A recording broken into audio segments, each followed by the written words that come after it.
তালির জান ইমাম হোসেন শহীদ হলো কারবালার ময়দানে ইমাম হোসেন শহীদ হলো কারবালার ময়দানে পড়েন মা ফাতেমার নয়নে মনি হযরত আলীর জান মা ফাতেমার নয়নে মনি হযরত আলীর জান ইমাম হোসেন শহীদ হলো কারবালার ময়দানে ইমাম হোসেন শহীদ হলো কারবালার ময়দান দয়াল নবীর জবানে কারবালার বয়ানে দয়াল নবীর জবানে কারবালার বয়ানে আওলাদে রাসূলের শহীদ হবে হাদিসে প্রমাণে ইমাম হোসেন শহীদ হলো কারবালার ময়দানে ইমাম হোসেন শহীদ হলো। আমি এটা বলতেছি মনে করবেন না গানের সুরে সুরে বলতেছি, এই কথাগুলো কি বলছি কথাগুলোর অর্থ আছে কিন্তু। ঈদের দিনে নতুন পোশাক পরল সকলে হাসান হুসাইনি কান্দে নানা পোশাক দাও বলে দয়ালে নবী করলেন দোয়া ও গো রাব্বানা জান্নাত থেকে কুদরতেরই পোশাক পাঠাও না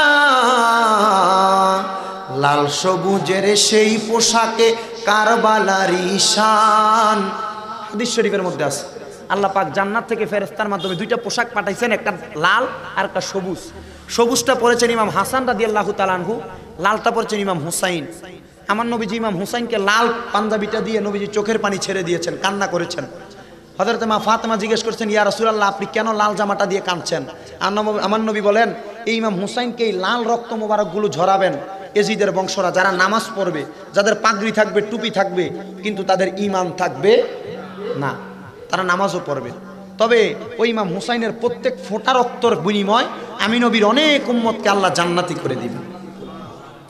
ঈদের দিনে নতুন পোশাক পরল সকলে হাসান হুসাইনে কান্দে নানা পোশাক দাও বলে দয়ালে নবী করল দোয়া ও গো রাব্বানা জান্নাত থেকে কুদরতেরই পোশাক পাঠাও না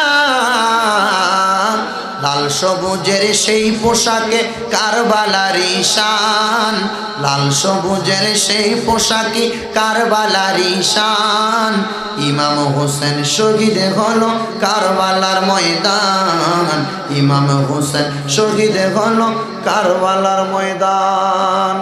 সবাই সবার জন্য দোয়া করবেন।